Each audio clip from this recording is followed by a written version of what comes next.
Hi guys, welcome to unlimited Kannada YouTube channels. ಇವತ್ತಿನ ವಿಡಿಯೋದಲ್ಲಿ third year BA optional Kannada ಯಾರ್ಯಾರೆಲ್ಲ ತೊಗೊಂಡಿದ್ದೀರಾ ಅವರಿಗೆ ಟೆಕ್ಸ್ಟ್ ಬುಕ್ 5ನಲ್ಲಿ ಬರುವಂತಹ ಬ್ಲಾಕ್ 2ನಲ್ಲಿ ಬರುವಂತಹ ಘಟಕ 10 ಅಂದರೆ ಲೆಸನ್ 10ನೆಯ ಸಮಾಸ ಪ್ರಕರಣ ಭಾಗ 2ರ ಬಗ್ಗೆ ಇವತ್ತಿನ ವಿಡಿಯೋದಲ್ಲಿ ತಿಳ್ಕೊಳ್ಳೋಣ. ಸೊ ವಿಡಿಯೋ ಎಂಡ್ವರೆಗೂ ಸ್ಕಿಪ್ ಮಾಡಿದೆ ನೋಡಿ. ಹಾಗೆ ಪ್ರತಿಯೊಂದು ಪುಟವನ್ನು ನಾನು ಎಕ್ಸ್ಪ್ಲೇನ್ ಮಾಡಬೇಕಾದ್ರೆ ಸ್ಕ್ರೀನ್ಶಾಟ್ ತೊಗೊಂಡು ನಿಮಗೆ ಎಕ್ಸಾಮ್ಗೆ ಹೆಲ್ಪ್ ಮಾಡ್ಕೊಳ್ಳಿ ಅಂತ ಹೇಳ್ತಾ ಲೆಸನ್ ಪೀಠಿಕೆ. ಕನ್ನಡ ವ್ಯಾಕರಣದಲ್ಲಿ ಸಮಾಸವು ಭಾಷೆಯನ್ನು ಸಂಕ್ಷಿಪ್ತವಾಗಿ, ಸುಂದರವಾಗಿ ಮತ್ತು ಅರ್ಥಪೂರ್ಣವಾಗಿ ವ್ಯಕ್ತಪಡಿಸುವ ಪ್ರಮುಖ ವಿಧಾನವಾಗಿದೆ. ಸಾಮಾನ್ಯವಾಗಿ ತತ್ಪುರುಷ ಕರ್ಮಧಾರೆಯ ದ್ವಿಗು, ಬಹುರ್ವೀಯ, ದ್ವಂದ್ವ ಮತ್ತು ಅವ್ಯವಿಭಾವ ಸಮಾಸಗಳು ಜೊತೆಗೆ ಕ್ರಿಯಾ ಸಮಾಸ, ಗಮಕ ಸಮಾಸ ಮತ್ತು ಹರಿ ಸಮಾಸಗಳನ್ನು ಕೆಲವು ವ್ಯಾಕರಣ ಗ್ರಂಥಗಳಲ್ಲಿ ವಿಶೇಷವಾಗಿ ವಿವರಿಸಲಾಗಿದೆ. ಇವು ಕನ್ನಡ ಸಾಹಿತ್ಯದಲ್ಲಿ ನಮ್ಮ ಪ್ರಾಚೀನ ಕಾವ್ಯಗಳಲ್ಲಿ ಹೆಚ್ಚಾಗಿ ಕಂಡುಬರುತ್ತದೆ. ಫಸ್ಟ್ ಒನ್, ಕ್ರಿಯಾ ಸಮಾಸ. ಕ್ರಿಯಾಪದ ಅಥವಾ ಕ್ರಿಯಾರ್ಥವನ್ನು ಸೂಚಿಸುವ ಪದಗಳೊಂದಿಗೆ ಸಮಾಸವಾಗಿ ಹೊಸ ಅರ್ಥವನ್ನು ನೀಡುವ ಸಮಾಸವನ್ನು ಕ್ರಿಯಾ ಸಮಾಸ ಎಂದು ಕರೆಯುತ್ತೇವೆ. ಸರಳವಾಗಿ ಹೇಳುವುದಾದರೆ, ಕ್ರಿಯೆಗೆ ಸಂಬಂಧಿಸಿದ ಪದಗಳು ಒಂದಾಗಿ ಒಂದು ಹೊಸ ಪದವಾಗುವ ಸಮಾಸವೇ ಕ್ರಿಯಾ ಸಮಾಸ. ಅರ್ಥ ಆಯ್ತಾ? ಅದರ ಲಕ್ಷಣಗಳನ್ನು ನೋಡೋದಾದರೆ, ಕ್ರಿಯೆಗೆ ಸಂಬಂಧಿಸಿದ ಅರ್ಥವನ್ನು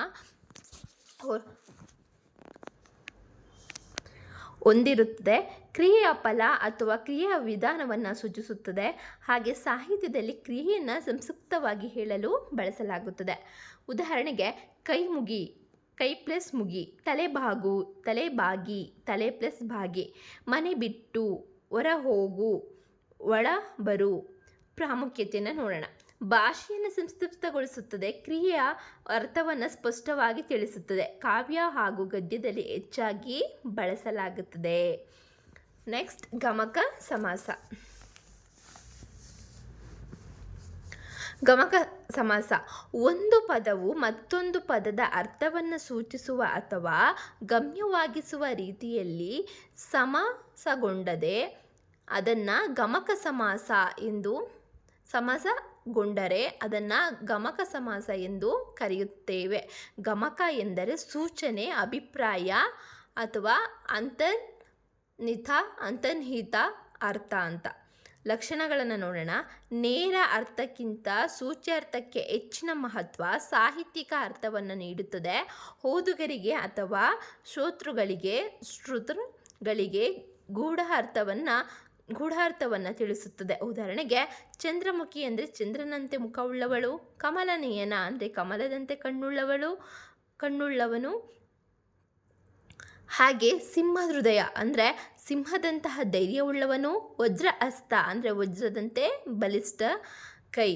ಪ್ರಾಮುಖ್ಯತೆ: ಕಾವ್ಯದಲ್ಲಿ ಅಲಂಕಾರಿಕ ಸೌಂದರ್ಯವನ್ನು ಹೆಚ್ಚಿಸುತ್ತದೆ, ಅರ್ಥದ ಆಳವನ್ನು ವ್ಯಕ್ತಪಡಿಸುತ್ತದೆ, ಭಾವಪೂರ್ಣ ಅಭಿವ್ಯಕ್ತಿಗೆ ಸಹಕಾರಿಯಾಗುತ್ತದೆ. ನೆಕ್ಸ್ಟ್, ಥರ್ಡ್ ಒನ್, ಹರಿ ಸಮಾಸ ಅಂದರೆ ಎರಡು ಪದಗಳು ಸೇರಿ ಅವುಗಳ ಮಧ್ಯದ ವಿಭಕ್ತಿ ಅಥವಾ ಸಂಬಂಧವು ಪೂರ್ಣವಾಗಿ ಲೋಪಗೊಂಡು ಹೊಸ ಪದ ರೂಪುಗೊಳ್ಳುವುದನ್ನು ಹರಿ ಸಮಾಸ ಅಂತ ಕರಿತೇವೆ. ಕೆಲವು ಕನ್ನಡ ವ್ಯಾಕರಣ ಗ್ರಂಥಗಳಲ್ಲಿ ಇದನ್ನು ವಿಶೇಷ ಸಮಾಸವಾಗಿ ವಿವರಿಸಲಾಗಿದೆ. ಇದರ ಲಕ್ಷಣಗಳನ್ನು ನೋಡೋಣ. ಪದಗಳು ಸಂಪೂರ್ಣವಾಗಿ ಒಂದಾಗುತ್ತದೆ, ಉಚ್ಚಾರಣೆಗೆ ಅನುಗುಣವಾಗಿ ರೂಪ ಬದಲಾಗಬಹುದು, ಸಾಹಿತ್ಯದಲ್ಲಿ ಹೆಚ್ಚು ಬಳಕೆಯಲ್ಲಿದೆ. ಉದಾಹರಣೆಗೆ, ದೇವ ಪ್ಲಸ್ ಆಲಯ ದೇವಾಲಯ, ರಾಜ ಪ್ಲಸ್ ಪತ್ರ ರಾಜಪುತ್ರ ರಾಜಪುತ್ರ, ಶಿವ ಪ್ಲಸ್ ಆಲಯ ಶಿವಾಲಯ, ಲೋಕ ಪ್ಲಸ್ ನಾಯಕ ಲೋಕನಾಯಕ. ಪ್ರಾಮುಖ್ಯತೆಯನ್ನು ನೋಡೋದಾದರೆ, ಭಾಷೆಯ ಸೌಂದರ್ಯವನ್ನು ಹೆಚ್ಚಿಸುತ್ತೆ, ಪದಗಳ ಸಂಕ್ಷಿಪ್ತ ರೂಪವನ್ನು ನೀಡುತ್ತೆ, ಕನ್ನಡ ಮತ್ತು ಸಂಸ್ಕೃತ ಸಾಹಿತ್ಯದಲ್ಲಿ ವ್ಯಾಪಕವಾಗಿ ಬಳಕೆಯಾಗಿದೆ. ಕ್ರಿಯಾ ಸಮಾಸ, ರಮಕ ಸಮಾಸ ಮತ್ತು ಹರಿ ಸಮಾಸಗಳ ನಡುವಿನ ವ್ಯತ್ಯಾಸವನ್ನು ನೋಡೋಣ. ಸಮಾಸ ಲಕ್ಷಣ. ಉದಾಹರಣೆ, ಕ್ರಿಯಾ ಸಮಾಸದ ಲಕ್ಷಣ ಕ್ರಿಯಾರ್ಥ ಸೂಚಿಸುತ್ತದೆ. ಹಾಗೆ ಉದಾಹರಣೆ, ಕೈಮುಗಿ, ತಲೆಬಾಗಿ. ಗಮಕದ ಸಮಾಸದಲ್ಲಿ ಸೂಚ್ಯಾರ್ಥ ಅಥವಾ ಗೂಢಾರ್ಥವನ್ನು ಹೊಂದಿರುತ್ತೆ.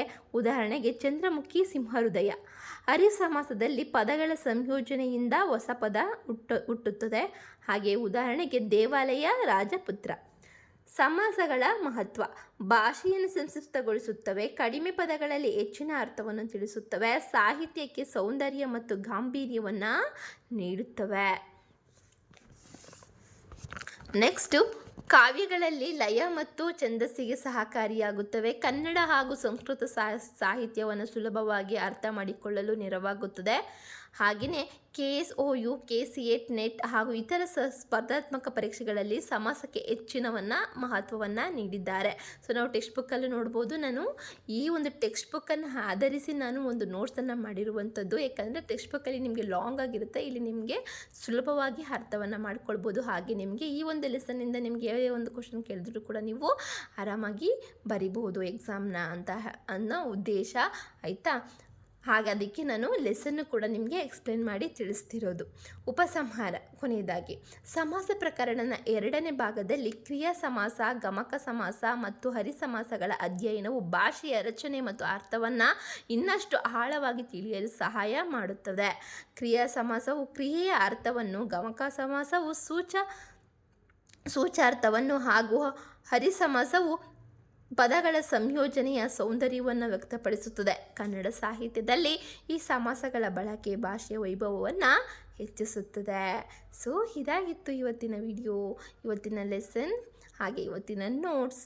ಹಾಗೆ ನಿಮಗೆ ಇಷ್ಟ ಆದಲ್ಲಿ ಲೈಕ್ ಮಾಡಿ, ನಿಮ್ಮ ಅನಿಸಿಕೆಗಳನ್ನ ಕಮೆಂಟ್ ಮೂಲಕ ತಿಳಿಸಿ. ಹಾಗೆಯೇ ಹೆಚ್ಚಿನ ವೀಡಿಯೋಸ್ಗಾಗಿ ಸಬ್ಸ್ಕ್ರೈಬ್ ಮಾಡಿ, ಹಾಗೆ ಆನ್ ನೋಟಿಫಿಕೇಷನ್ ಮೇಲೆ ಕ್ಲಿಕ್ ಮಾಡಿ ಅಂತ ಹೇಳ್ತಾ, see you the next lesson. Bye, take care.